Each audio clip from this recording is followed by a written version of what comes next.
역대상 17장부터 20장까지입니다. 역대상 17장. 다윗은 자기의 왕국에 살 때에 예언자 나단에게 말하였다. 나는 백향목 왕궁에 살고 있는데 주님의 언약궤는 아직도 휘장 밑에 있습니다. 나단이 다윗에게 말하였다. 하나님께서 임금님과 함께 계시니 무슨 일이든지 계획하신 대로 하십시오. 그러나 바로 그날 밤에 하나님께서 나단에게 말씀하셨다. 너는 내 종 다윗에게 가서 전하여라. 나 주가 말한다. 내가 살 집을 내가 지어서는 안 된다. 내가 이스라엘을 이끌어낸 날로부터 오늘까지 나는 어떤 집에서도 살지 아니하고 이 장막에서 저 장막으로 이 성막에서 저 성막으로 옮겨 다니며 지냈다. 내가 온 이스라엘과 함께 옮겨 다닌 모든 곳에서 내가 내 백성을 돌보라고 명한 이스라엘의 어떤 사사에게 나에게 백향목 집을 지어주지 않은 것을 두고 말한 적이 있느냐. 그러므로 이제 너는 내 종 다윗에게 전하여라. 나 만군의 주가 말한다. 양떼를 따라다니던 너를 목장에서 데려다가 내 백성 이스라엘의 통치자로 삼은 것은 바로 나다. 나는 내가 어디로 가든지 언제나 너와 함께 있어서 내 모든 원수를 내 앞에서 물리쳐 주었다. 나는 이제 내 이름을 이 세상에서 위대한 사람들의 이름과 같이 빛나게 해 주겠다. 이제 내가 한 곳을 정하여 거기에 내 백성 이스라엘을 심어 그들이 자기의 땅에서 자리 잡고 살면서 다시는 옮겨 다닐 필요가 없도록 하고 이전과 같이 악한 사람들에게 억압을 받는 일도 없도록 하겠다. 이전에 내가 내 백성 이스라엘에게 사사들을 세워준 때와는 달리 내가 내 모든 적을 굴복시키겠다. 그뿐만 아니라 나 주가 내 집안을 한 왕조로 세우겠다는 것을 이제 내게 선언한다. 내 생애가 다하여서 내가 너의 조상에게로 돌아가게 되면 내가 내 몸에서 나올 내 아들 가운데서 하나를 후계자로 세워 그 나라를 튼튼하게 하겠다. 바로 그가 내게 집을 지어줄 것이며 나는 그의 왕위를 영원토록 튼튼하게 해 주겠다. 나는 그의 아버지가 되고 그는 나의 아들이 될 것이다. 내가 내 선임자에게서는 내 총애를 거두었지만 그에게서는 내 총애를 거두지 아니하겠다. 오히려 내가 그를 내 집과 내 나라 위에 영원히 세워서 그의 왕위가 영원히 튼튼하게 서게 하겠다. 나단이 이 모든 말씀과 계시를 받은 그대로 다윗에게 말하였다. 다윗 왕이 성막으로 들어가서 주님 앞에 꿇어앉아 이렇게 기도하였다. 주 하나님, 내가 누구이며 내 집안이 무엇이기에 주님께서 나를 이러한 자리에까지 오르게 해 주셨습니까? 하나님, 그런데도 주님께서는 이것도 오히려 부족하게 여기시고 주님의 종의 집안에 있을 먼 장래의 일까지 말씀해 주셨습니다. 주 하나님, 주님께서는 나를 존귀하게 만드셨습니다. 주님께서 주님의 종을 하시고 주님의 종을 영화롭게 해 주셨는데 이 다윗이 주님께 무슨 말씀을 더 드릴 필요가 있겠습니까? 주님께서는 주님의 종을 살피시어 주님께서 세우신 뜻과 목적대로 하셨습니다. 주님께서 이처럼 크나큰 일을 하시고 이 모든 일을 알려주셨습니다. 주님, 우리의 귀로 다 들어보았습니다만 주님과 같은 분이 또 계시다는 말은 들어본 적이 없고 주님 밖에 또 다른 하나님이 있다는 말도 들어본 적이 없습니다. 이 세상에서 어떤 민족이 주님의 백성 이스라엘과 같겠습니까? 하나님이 직접 찾아가셔서 이스라엘을 구하여 내시고 주님의 백성으로 삼아서 주님의 명성을 드러내셨습니다. 그들을 이집트에서 구하여 내시려고 크고 놀라운 일을 하셨고 주님의 백성이 보는 앞에서 뭇 민족을 쫓아내셨습니다. 주님께서는 이렇게 주님의 백성 이스라엘을 영원히 주님의 백성으로 삼으셨고 주님께서 그들의 하나님이 되셨습니다. 주님께서 주님의 종과 이 종의 집안에 약속하여 주신 말씀이 영원토록 이루어지게 해 주십시오. 주님께서 말씀하신 대로 해 주십시오. 그리하여 사람들이 이스라엘의 하나님은 만군의 주요 이스라엘을 지키시는 하나님이시다 하고 외치며 주님의 이름을 굳게 세우고 영원토록 높이게 하시고 주님의 종 다윗의 집안도 주님 앞에서 튼튼히 서게 해 주시기 바랍니다. 나의 하나님, 주님께서 주님의 종에게 이 종의 집안을 한 왕조가 되게 하시겠다고 계시하셨기 때문에 주님의 종이 감히 주님께 이러한 간구를 드릴 용기를 얻었습니다. 그리고 이제 주님께서는 참으로 하나님이십니다. 주님께서는 주님의 종에게 이와 같이 놀라운 약속을 하셨습니다. 그러므로 이제 주님의 종의 집안에 기꺼이 복을 내리셔서 나의 자손이 주님 앞에서 영원토록 대를 잇게 해 주시기 바랍니다. 주님께서 복을 주셨으니 그 복을 영원히 누리게 해 주십시오. 역대상 18장. 그 뒤에 다윗이 블레셋 사람을 쳐서 그들을 굴복시켰다. 그래서 그는 블레셋 사람의 손에서 가드와 그 주변 마을을 빼앗았다.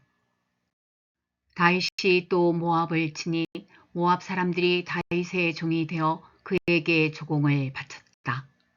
소바왕 하닷 에셀이 유프라테스강 쪽으로 가서 그의 세력을 굳히려 할 때에 다윗이 하맛까지 가면서 그를 무찔렀다.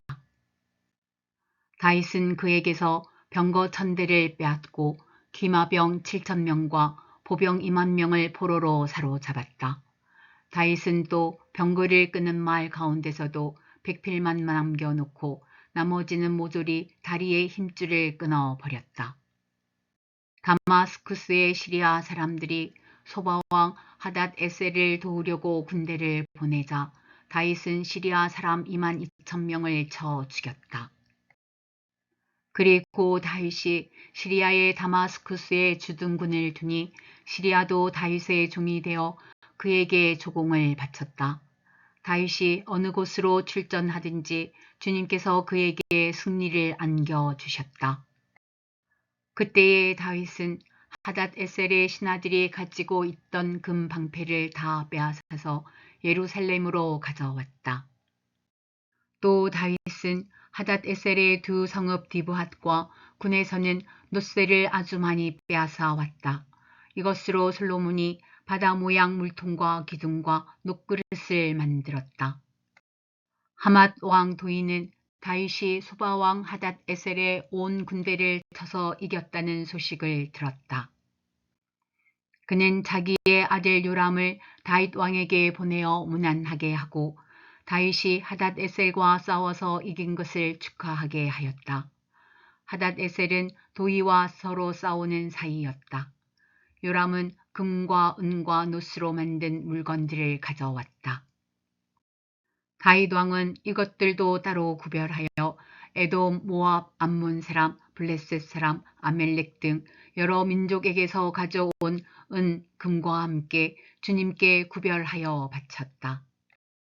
스루야의 아들 아비새가 소금 골짜기에서 에돔 사람 18,000명을 쳐 죽이고 에돔의 주둔군을 도왔다. 마침내 온 에돔 사람이 다윗의 종이 되었다. 다윗이 어느 곳으로 출전하든지 주님께서 그에게 승리를 안겨주셨다. 다윗이 왕이 되어서 이렇게 온 이스라엘을 다스릴 때에 그는 언제나 자기의 백성 모두를 공평하고 의로운 법으로 다스렸다. 스루야의 아들 요압은 군 사령관이 되고 아힐루스의 아들 여호사밧은 역사 기록관이 되고 아히두베의 아들 사독과 아비아달의 아들 아히멜렉은 제사장이 되고 사워사는 서기관이 되고 여호야다의 아들 브나야는 그렛 사람과 블렛 사람의 지휘관이 되었다. 다윗의 아들들은 왕을 모시는 대신이 되었다. 역대상 19장. 그 뒤로 암몬 사람의 왕 나하스가 죽고 그 아들이 뒤를 이어 왕이 되었다. 다윗은 한눈의 아버지 나하스가 나에게 은혜를 베풀었으니 나도 나하스의 아들 한눈에게 은혜를 베풀어야겠다 하고 말하며 신하들을 보내어 고인에게 조의를 표하게 하였다. 그래서 다윗의 신하들이 한눈을 조문하러 암몬 사람의 땅에 이르렀다. 그러나 암몬 사람의 대신들이 한눈에게 말하였다. 다윗이 임금님께 조문 사절을 보낸 것이 임금님의 부친을 존경하기 때문이라고 생각하십니까? 오히려 이 땅을 두루 살펴서 함락시키려고 그의 신하들이 정탐하러 온 것이 아닙니까? 그래서 한눈은 다윗의 신하들을 붙잡아 그들의 수염을 깎고 입은 옷 가운데를 도려내어 양쪽 엉덩이가 드러나게 해서 돌려보냈다. 조문사절이 그곳을 떠나자 사람들이 조문사절이 당한 일을 다윗에게 알렸다. 조문사절이 너무나도 수치스러운 일을 당하였으므로 다윗 왕은 사람을 보내어 그들을 맞으며 수염이 다시 자랄 때까지 여리고에 머물러 있다가 수염이 다 자란 다음에 돌아오라고 하였다. 암몬 사람들은 자기들이 다윗에게 미움받을 짓을 한 것을 알았다. 한운과 암몬 사람들은 나하라임의 시리아 사람과 마아가의 시리아 사람과 소바에게서 병거와 기마병을 고용하려고 그들에게 은 1000달란트를 보냈다. 그래서 그들은 병거 32,000대를 빌리고 마아가 왕과 그의 군대를 고용하였다. 그들은 와서 메드바 앞에 진을 쳤다. 암몬 사람도 그들의 여러 성읍에서 모여들어서 싸울 준비를 하였다. 다윗은 이 소식을 듣고 요압에게 전투 부대를 맡겨서 출동시켰다. 암몬 사람도 나와서 성문 앞에서 전열을 갖추었으며 더불어 온 왕들도 각각 들녘에서 전열을 갖추었다. 요압은 적의 전열이 자기 부대의 앞뒤에서 포진한 것을 보고 이스라엘의 모든 정예병 가운데서 더 엄격하게 정예병을 뽑아 시리아 군대와 싸울 수 있도록 전열을 갖추었다. 남은 병력은 자기의 아우 아비새에게 맡겨 암몬 군대와 싸우도록 전열을 갖추게 하고서 이렇게 말하였다. 시리아 군대가 나보다 강하면 내가 와서 나를 도와라. 그러나 암몬 군대가 너보다 더 강하면 내가 너를 돕겠다. 용기를 내어라. 용감하게 싸워서 우리가 우리 민족을 지키고 우리 하나님의 성읍을 지키자. 주님께서 좋게 여기시는 대로 이루어 주실 것이다. 그런 다음에 요압이 그의 부대를 거느리고 싸우려고 시리아 군대 앞으로 나아가니 시리아 군인들이 요압 앞에서 도망하여 버렸다.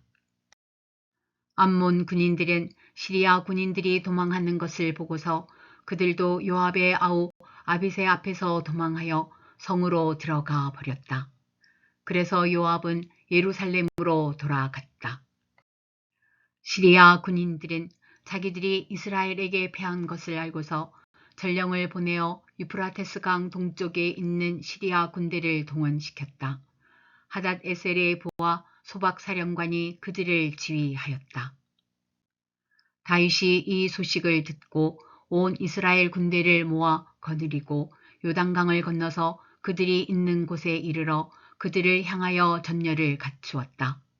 다윗이 시리아 사람들에 맞서 진을 치니 그들이 다윗과 맞붙어 싸웠으나 시리아는 이스라엘 앞에서 도망하고 말았다.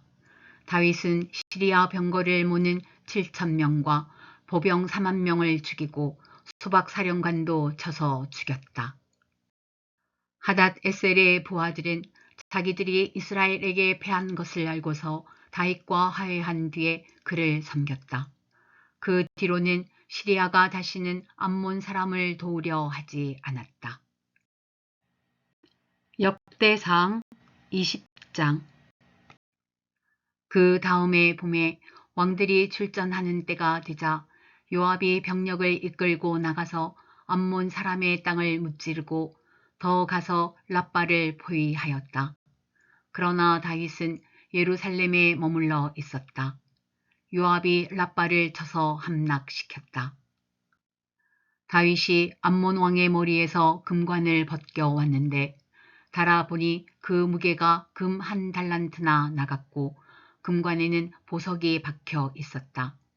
다윗은 그 금관을 가져다가 자기가 썼다. 다윗은 그 도성에서 아주 많은 전리품을 약탈하였으며 그 도성에 사는 백성도 끌어다가 톱질과 곡괭이질과 도끼질을 시켰다. 다윗은 암몬 사람의 모든 성읍에 이와 똑같이 한 뒤에 모든 군인을 거느리고 예루살렘으로 돌아왔다. 그 뒤에 게셀에서 블레셋 사람과 전쟁이 벌어졌다. 그때에 후사 사람 십부개가 거인족의 자손 10배를 쳐 죽이자 블레셋 사람이 항복하였다. 또 블레셋 사람과 전쟁이 벌어졌다.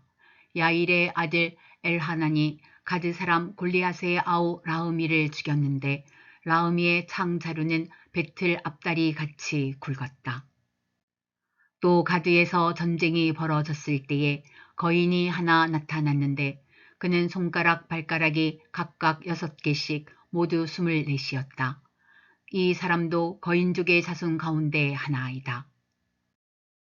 그가 이스라엘을 조롱함으로 다윗의 형 시므아의 아들 요나단이 그를 쳐 죽였다. 이들은 모두 가드에서 태어난 거인족의 자손인데 다윗과 그 부하들에게 모두 죽었다.